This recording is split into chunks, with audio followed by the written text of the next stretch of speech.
Hello प्यारे बच्चों, कैसे हैं आप लोग। आशा करती हूँ आप सभी स्वस्थ होंगे। आज की इस वीडियो में हम कक्षा 7वीं के हिंदी पाठ्य पुस्तक किसलय भाग 2 का 10वां अध्याय पढ़ने वाले हैं, कुंभा का आत्म बलिदान। बच्चों, यह जो कहानी है वह वास्तविक घटना पर आधारित है, जिसमें कुंभा के आत्म बलिदान के बारे में बताया गया है। आत्म बलिदान मतलब होता है बच्चों स्वयं का बलिदान करना। तो कुंभा ने स्वयं का बलिदान क्यों किया, उसे आत्म बलिदान क्यों देना पड़ा, वह हम इस कहानी को पढ़ करके समझेंगे। तो चलिए इस कहानी को पढ़ना आरंभ करते हैं।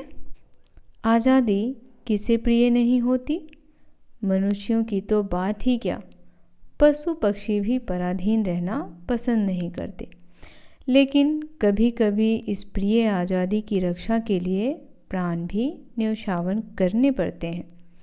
राजपूतों की छोटी सी रियासत बूंदी, वहाँ के वासी थे आज़ादी के परवाने, हारा जाति के राजपूत, परमवीर, नितांत स्वाभिमानी, अपनी मातृभूमि की आन बान के लिए हरदम मर मिटने को तैयार।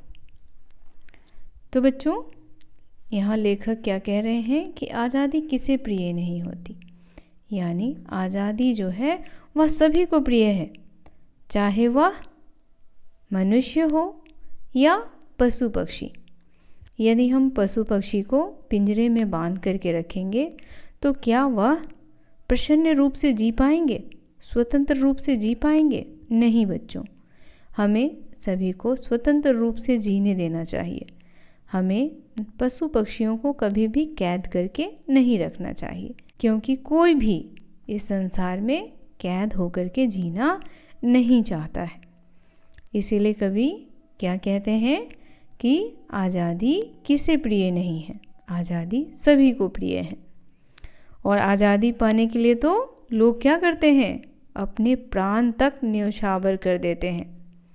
प्राण यानी कि जान, वह अपना जान भी दे देते हैं, स्वयं को मृत्यु के भी हवाले कर देते हैं।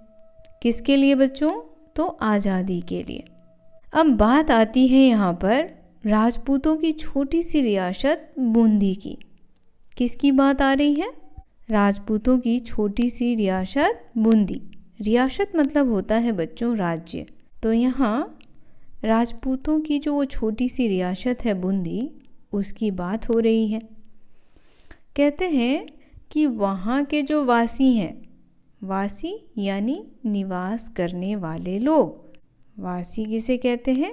जो वहाँ निवास करते हैं यानी रहते हैं। तो वहाँ निवास करने वाले लोग जो हैं वह आज़ादी के परवाने हैं। और वह कौन है बच्चों? हारा जाति के राजपूत। कौन है? हारा जाति के राजपूत, जो आज़ादी के लिए संघर्ष करने को भी हर समय तत्पर रहते हैं। वह क्या हैं? परमवीर हैं, यानी बहुत ही शक्तिशाली हैं, और स्वाभिमानी हैं। वह अपनी मातृभूमि का आन बान बचाने के लिए मर मिटने को हमेशा तैयार रहते हैं। आन बान कहने का अर्थ होता है बच्चों सम्मान।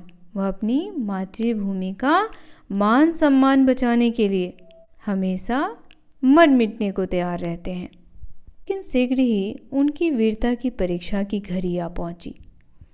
चित्तौड़ के महाराणा ने बूंदी को अपनी प्रचंड सैन्य शक्ति के बल पर अपने अधीन करना चाहा। बूंदी के हारा राजपूतों ने डटकर युद्ध किया। राणा को इस युद्ध में मुंह की खानी पड़ी। तो बच्चों, यहाँ क्या हुआ? हारा जाति के जो राजपूत थे उनकी वीरता की परीक्षा की घड़ी आ गई, यानी उनकी वीरता दिखाने का समय आ गया। और वह समय कैसे आया? तो चित्तौड़ के जो महाराणा हैं उन्होंने बूंदी पर चढ़ाई कर दी, क्योंकि वह बूंदी को अपने अधीन करना चाहते थे। अधीन मतलब होता है बच्चों वश में। वह चाहते थे कि बूंदी उनके वश में आ जाए, वह उन पर शासन करे। लेकिन हारा राजपूतों ने क्या किया? महाराणा को मुंह तोड़ जवाब दिया। मुंह की खानी पड़ी। मुंह की खानी क्या है बच्चों? एक मुहावरा है, यानी उसे हार मानना पड़ा। बूंदी की छोटी सी रियासत के उन जाबाज सपूतों ने चित्तौड़ के शक्तिशाली राणा को धूल चटा दी। धूल चटाना क्या है? एक मुहावरा है। धूल चटाना, देखिए धूल चटाना मतलब होता है बच्चों हराना। क्या होता है? हराना या हरा दिया। तो जो हारा जाति के राजपूत थे वो ज़्यादा तो नहीं थे, बहुत ही कम ही थे, लेकिन फिर भी उनमें इतनी शक्ति थी कि उन्होंने चित्तौड़ के महाराणा की जो शक्तिशाली सेना थी उसे धूल चटा दी। इस अपमानजनक पराजय से राणा तिलमिला उठे। तिलमिला उठना यानी बेचैन हो जाना। तिलमिलाना मतलब क्या होगा बच्चों? बेचैन होना। तो महाराणा जो हैं वह बूंदी के हारा राजपूतों से हार करके क्या हो गए? तिलमिलाने लगे, यानी बेचैन होने लगे। वे क्रोध से आग बबूला होकर प्रतिज्ञा कर बैठे, जब तक बूंदी पर अपना झंडा नहीं फहरा दूंगा तब तक एक बूंद पानी भी नहीं पीऊंगा। तो अब देखिए महाराणा ने ये प्रतिज्ञा की। प्रतिज्ञा मतलब होता है बच्चों शपथ लेना। क्या लेना? शपथ या कसम। तो उन्होंने यह कसम खाई कि जब तक मैं बूंदी को जीत नहीं लूँगा एक बूंद पानी भी नहीं पीऊँगा। भले मैं मर जाऊँ लेकिन बिना बूंदी को जीते पानी नहीं पीऊँगा। अब भाई ये तो बहुत बड़ी समस्या थी उनके सैनिकों के सामने। महाराणा ने तो ऐसी शपथ ले ली, लेकिन बूंदी को हराना बहुत ही मुश्किल था। अब देखिए क्या होता है आगे। बूंदी छोटा सा राज्य सही, पर उसे चुटकियां बजाते तो जीता नहीं जा सकता था। जल्दबाजी में बिना पूरी तैयारी किए युद्ध करने पर चित्तौड़ को फिर पराजय का मुंह देखना पड़ता। पूरी तैयारी और युद्ध में काफ़ी समय लगने की संभावना है। अब देखिए जो राजा के सेनापति लोग हैं वह क्या सोच रहे हैं कि बूंदी है तो एक छोटा सा राज्य, लेकिन उसे जीतना बहुत ही मुश्किल है, क्योंकि वहाँ के जो वासी हैं वह सभी क्या हैं? परमवीर हैं, एक वीर योद्धा हैं। अगर हम बिना तैयारी के गए तो फिर से हमें हार का मुंह देखना पड़ेगा, यानी फिर से हम क्या हो जाएंगे? उनसे हार जाएंगे और अपमानित होकर के वापस अपने देश लौट के आना होगा। और जीतने के लिए हमें बहुत समय लगेगा। पहले हमें एक अच्छी सी युद्ध रणनीति तैयार करनी पड़ेगी, लेकिन अब करें भी तो क्या करें? महाराणा ने तो शपथ ले ली थी। अब देखिए आगे लेखक बताते हैं कि ऐसी स्थिति में राणा की प्रतिज्ञा का क्या हो। अब भाई राणा ने प्रतिज्ञा कर लिया था कि जब तक वह बूंदी को जीतेंगे नहीं पानी नहीं पिएंगे, और बूंदी को जीतना तो आसान था नहीं। देखिए क्या होता है आगे। राणा अपनी प्रतिज्ञा से तिल भर भी डिगने को तैयार नहीं थे। तिल भर कहने का अर्थ है बच्चों थोड़ा भी। तिल भर यानी कि थोड़ा भी। तो महाराणा जो थे वह थोड़ा भी डिगने को तैयार नहीं थे। भैया उन्होंने शपथ ले ली तो ले ली कि बस अब मैं बूंदी को जीतूंगा ही, चाहे जो हो जाए। सोच विचार के बाद एक मंत्री को यह उपाय सूझा। एक मंत्री को क्या सूझा बच्चों? उपाय। उपाय मतलब क्या होता है? क्या आपको पता है उपाय का अर्थ? उपाय मतलब तरीका। उसने एक तरीका सोचा। वह कौन सा तरीका सोचा? तो देखिए एक नकली किला बनाया जाए और राणा उसे जीतकर अपनी प्रतिज्ञा पूरी करे, फिर अन्न जल ग्रहण कर लें, बाद में भली भांति तैयारी करके बूंदी का असली किला जीता जाए। तो देखिए एक मंत्री ने अपने सभी जो मंत्रीगण थे उनके सामने एक उपाय बताया कि क्यों ना हम ऐसा करें कि बूंदी जैसा ही एक नकली किला बना देते हैं और महाराणा को उसमें जीत हासिल करवा देंगे। महाराणा उसमें जीत जाएंगे, फिर खाना पीना शुरू कर देंगे, फिर हमारे पास एक अच्छा खासा वक्त होगा जिसमें हम क्या करेंगे? युद्ध की तैयारी करेंगे और फिर असली बूंदी को जीतेंगे। अब देखते हैं वो असली बूंदी जीत पाते हैं नहीं। यह उपाय सबको पसंद आया। फिर तो तुरंत एक मैदान में बूंदी का नकली किला बनाया गया। तभी चित्तौड़ की सेना का एक हारा सैनिक जंगल से शिकार खेलकर लौटा। अब देखिए बच्चों, बूंदी का एक नकली किला भी तैयार हो गया। लेकिन अब यहाँ कौन आ गया है वापस? हारा जाति का एक सैनिक जो महाराणा के सैन्य में ही शामिल था। और हम सभी जानते हैं कि हारा जाति के जो निवासी हैं वह सब कैसे हैं? वह सब परमवीर हैं और स्वाभिमानी हैं। तो देखते हैं वह करता क्या है। किला बनते देखकर वह ठिठक गया। देखा, अरे भाई ये तो हमारी बूंदी का किला है। जब वह ये सब देखा तो ठिठक गया। ठिठकना यानी रुकना। ठिठकना क्या होगा बच्चों? रुकना, थोड़ी देर के लिए रुकना। तो देखिए यहाँ ठिठकना शब्द जो है वह रुकने के सेंस में प्रयोग किया गया है, रुकना।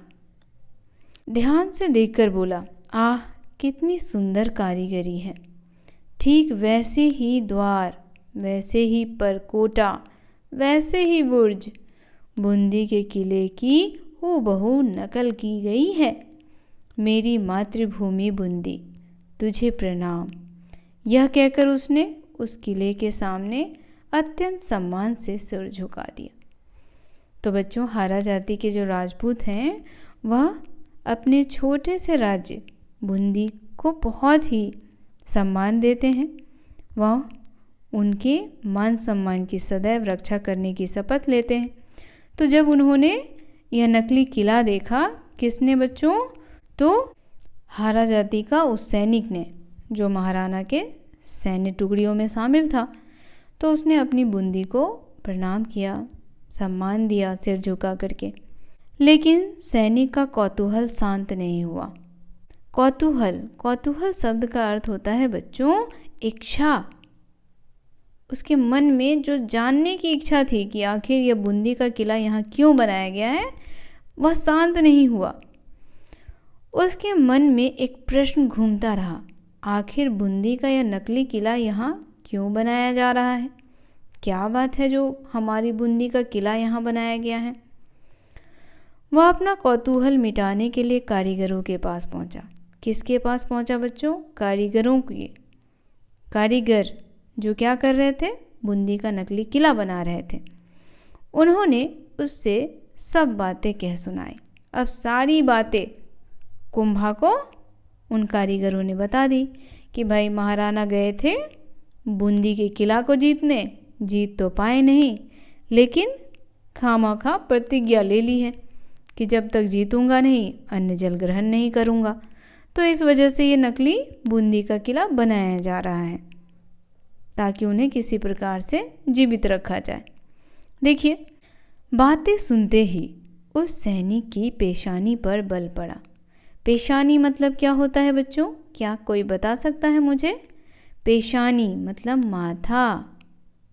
जब हम कोई भी बात सुनते हैं ऐसे आश्चर्यजनक वाली तो क्या होता है? हमारा माथा जो है इस तरीके से अकड़ जाता है। तो पेशानी यानी माथे पर बल पड़ गया। वह विद्युत गति से वहाँ से निकल गया। विद्युत गति यानी बिजली की तरह वो वहाँ से आगे बढ़ा। दृढ़ निश्चय से उसकी मुट्ठियाँ कस गई। दृढ़ निश्चय यानी वह उसने एक प्रतिज्ञा ली। उसकी आंखें लाल हो गई, बाहें फरकने लगी। वह बहुत ही ज़्यादा क्रोध में आ गया था। उसका ओजस्वी स्वर फूट पड़ा, यह नहीं हो सकता।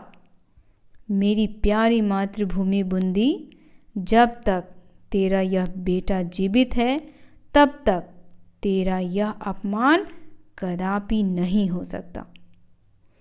मैं रक्त की आखिरी बूंद शेष रहने तक अपनी मातृभूमि की रक्षा करूंगा। अब देखिए, जब कुंभा को पता चला कि वह जो नकली बूंदी बनाया जा रहा है वह क्यों बनाया जा रहा है? महाराणा के प्रतिज्ञा को तोड़ने के लिए। तो सारी बातों को सुनकर के उसके अंदर एक ज्वाला सी धधक उठी। वह काफ़ी क्रोधित हो गया और उसने प्रतिज्ञा ली कि मैं अपनी मातृभूमि बूंदी की रक्षा में अपना सर्वस्व न्यौछावर कर दूंगा। शरीर में रक्त की एक एक बूंद को अपनी मातृभूमि की रक्षा के लिए न्यौछावर कर दूंगा, यानी समर्पित कर दूंगा। जानते हैं कौन था यह सैनिक?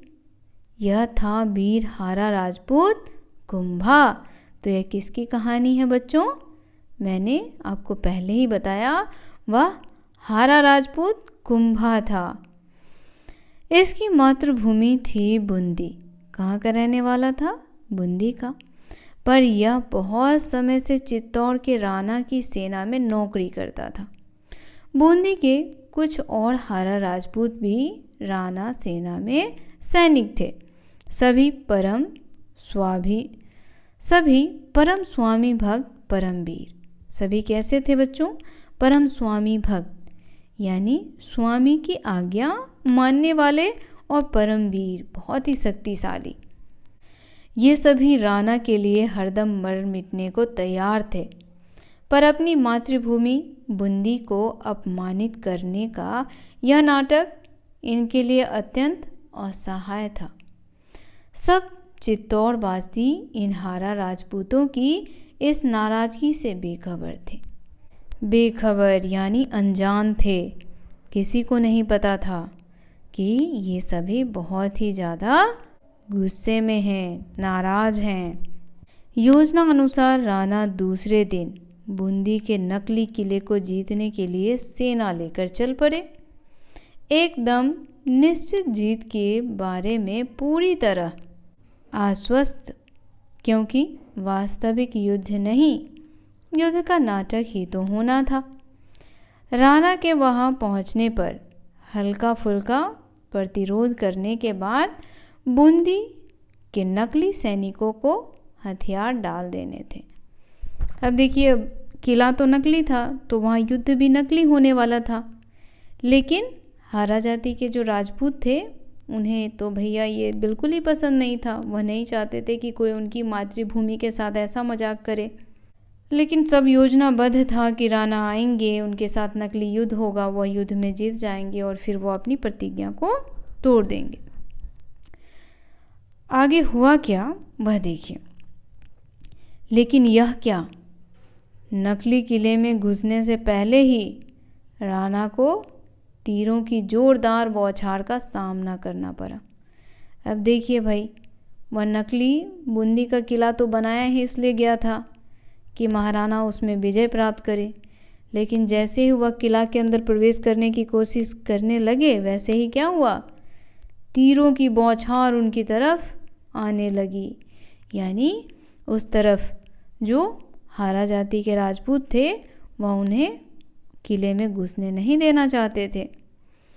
तीर ठीक लक्ष्य साध कर छोड़े जा रहे थे, यानी एकदम निशाने पे तीर लग रहा था। लक्ष्य यानी निशाना, जो उनका लक्ष्य था उसी के सीध में तीर छोड़े जा रहे थे। राणा ने बड़ी मुश्किल से अपने को बचाया। यह सब कुछ अप्रत्याशित था, कोई नहीं जान पाया कि यह कैसे हुआ। अब देखिए, यह सब तो योजनाबद्ध था ना बच्चों। महाराणा के सैनिकों ने ही यह बूंदी का किला बनाया था, तो उन्होंने सारी चीज़ें योजनाबद्ध कर रखी थी कि किस प्रकार हमें महाराणा को जिताना है। लेकिन जब ये सारी चीज़ें हुए तो वो भी भौचक्का रह गए कि आखिर ऐसा तो हमने सोचा ही नहीं था, और ये कैसे हो रहा है। तो सभी आश्चर्य में पड़ गए। अब राणा का सेनापति यह जानने के लिए आगे बढ़ा कि माजरा क्या है। तभी अंदर से हारा राजपूत वीर कुंभा का सिंह गर्जन सुनाई पड़ा। सेनापति जी, खबरदार, पीछे हटिए। हमारे जीते जी आप बूंदी के किले में पैर नहीं रख पाएंगे। अंदर आने के लिए आपको बूंदी के वीरों की लाशों पर से गुजरना होगा। अब देखिए भाई, सेनापति जी तो पहले ही हक्का बक्का थे ये सब देख करके, तो सोचे कि भाई ये हो क्या रहा है, ज़रा देखा जाए क्या माजरा है। तो वह अंदर की तरफ बढ़ने लगे। तभी अंदर से बहुत ही तेज आवाज़ सुनाई दी उनको। जो आवाज़ किसकी थी बच्चों? कुंभा की। किसकी आवाज़ थी? कुंभा की। कुंभा कौन था? क्या आप लोग कमेंट करके बता सकते हैं हमें? कुंभा हारा जाति का राजपूत सैनिक था। तो उसने कहा कि यदि आप बूंदी के किले में प्रवेश करने की कोशिश करेंगे तो आपको हमारे लाशों से गुजरना होगा, यानी आपको हमारा सामना करना पड़ेगा। अब सेनापति जी ऐसा तो कुछ चाहते नहीं थे, तो वह कहते हैं, अच्छा कुंभा, यह तुम हो? अरे भाई, यह बूंदी नहीं है, यह तो राणा की प्रतिज्ञा पूरी कराने के लिए बनाया गया नकली किला है। बात समझो और एक तरफ हट जाओ। तो अब भाई सेनापति जी लड़ने तो आए नहीं थे, वह तो बस ऐसे ही महाराणा को झूठा जीत दिलाना चाहते थे। उनकी मंशा कुछ ऐसी थी नहीं। तो इसीलिए वह कुंभा से कहते हैं, अरे भाई तुम भी ना, ये तो सिर्फ महाराणा की प्रतिज्ञा के लिए एक हमने झूठा वो बनाया बूंदी, और तुम हो कि बस। तो कहते हैं हट जाओ एक तरफ, जीतने दो महाराणा को, उनकी प्रतिज्ञा पूरी करने दो। तो देखिए भैया, राणा की प्रतिज्ञा पूरी हुई कि नहीं? सेनापति जी, मातृभूमि तो मातृभूमि होती है, वीर अपने प्राण देकर भी उसकी रक्षा करते हैं। मातृभूमि नकली भी होती है, यह मैं आपसे ही सुन रहा हूँ। हमने राणा का नमक खाया है, हम उनके सेवक हैं, उनके लिए प्राण तक दे सकते हैं, पर किसी के भी हाथों इस तरह अपनी मातृभूमि बूंदी का अपमान कदापि सहन नहीं करेंगे। क्या कहते हैं कुंभा? कुंभा जो हैं वह सेनापति जी से कहते हैं कि सेनापति जी, मातृभूमि भी नकली होती है क्या? यह क्या मजाक लगा रखा है आप लोगों ने? यदि आप लोगों ने मेरी मातृभूमि का अपमान किया तो मैं इसका डटकर मुकाबला करूंगा। मैंने राणा का नमक खाया है तो उनके लिए मैं अपना प्राण भी दे सकता हूँ, लेकिन अगर कोई व्यक्ति मेरी मातृभूमि बूंदी का अपमान करेगा तो सेनापति जी, मैं यह सहन नहीं कर पाऊंगा, मुझसे यह सहन ही नहीं होगा। सभी लोगों ने लाख समझाया, लेकिन बूंदी के नकली किले में मोर्चाबंदी करके डटे हुए उन मुट्ठी भर हारा राजपूतों में से कोई तिल भर भी डिगने या झुकने को तैयार नहीं हुआ। तिल भर भी समझ रहे हैं ना बच्चों? तिल भर शब्द का अर्थ बताया आपको, तनिक भी, थोड़ा भी कोई इधर से उधर नहीं होना चाहता था। कह रहे थे कि अच्छा तुमको बूंदी का किला जीतना है, आओ जरा जीत के दिखाओ, हम भी देखें कितना है दम महाराणा में। और अंत में युद्ध हुआ, एक बेमेल मुकाबला। एक ओर चित्तौड़ के राणा के हजारों सैनिक और दूसरी ओर हारा जाति का कुंभा। इन दोनों के बीच में युद्ध होने लगा। लड़ने वाले बीच 25 देशभक्तों की छोटी सी टोली, यानी बहुत ही कम लोग थे वो लोग, क्योंकि वो सभी भी तो महाराणा प्रताप के सैनिकों में से ही एक थे। लेकिन जब उन्होंने देखा कि उनकी मातृभूमि का इस तरीके से अपमान किया जा रहा है तो उनसे रहा नहीं गया। तो 20-25 ही लोग थे जो बूंदी के उस नकली किले में मातृभूमि के प्रति प्रेम की भावना लिए उसकी रक्षा करते हुए मर मिटी। यानी वो जो 20-25 लोग थे कुंभा के साथ, वो सभी नकली बूंदी के किले को बचाने के लिए स्वयं को समर्पित कर दिए, स्वयं का आत्म बलिदान किया। जब तक एक भी हारा राजपूत जिंदा रहा, चित्तौड़ का एक भी सिपाही बूंदी के उस नकली किले में प्रवेश नहीं कर पाया। कहानी का अंत हो गया, राणा जीता, कुंभा और उसकी वीर टोली हार गई। तो बच्चों, इस प्रकार से कुंभा और उसकी जो वीर टोली थे, उन्होंने अंत तक अपनी मातृभूमि की रक्षा की और अपने प्राण न्यौछावर कर दिए। पर क्या सचमुच ऐसा ही हुआ? नहीं, लगता ऐसा है जैसे राणा जीतकर भी हार गया और कुंभा अपनी मातृभूमि की आन बान के लिए मरकर भी युद्ध जीत गया। सचमुच कोई कोई जीत हार से भी बढ़कर होती है और कोई कोई हार जीत से भी अधिक शानदार। क्या कुंभा की हार तथा उसका आत्मबलिदान किसी शानदार जीत से अधिक गौरवपूर्ण नहीं है? बच्चों, तो आप हमें बताइए कमेंट में कि क्या कुंभा की जो हार है वह जीत से शानदार है या नहीं। बच्चों, अगर कुंभा की जगह कोई और होता तो वह यह सोचता कि यह नकली बूंदी का किला बनाया गया है, छोड़ो राणा को जीतने दो। लेकिन कुंभा जैसे जो वीर लोग होते हैं वह कभी भी मातृभूमि को नकली नहीं समझते, क्योंकि मातृभूमि तो कभी नकली हो ही नहीं सकती। और कोई नकली मातृभूमि बनाकर उसका अपमान कर रहा है, यानी वह उसकी मातृभूमि का अपमान कर रहा था। तो इसका कुंभा ने मुंहतोड़ जवाब दिया और स्वयं को आत्मबलिदान करते हुए भी अपनी मातृभूमि को सम्मान दे गया। तो ये थी बच्चों छोटी सी कहानी कुंभा का आत्मबलिदान।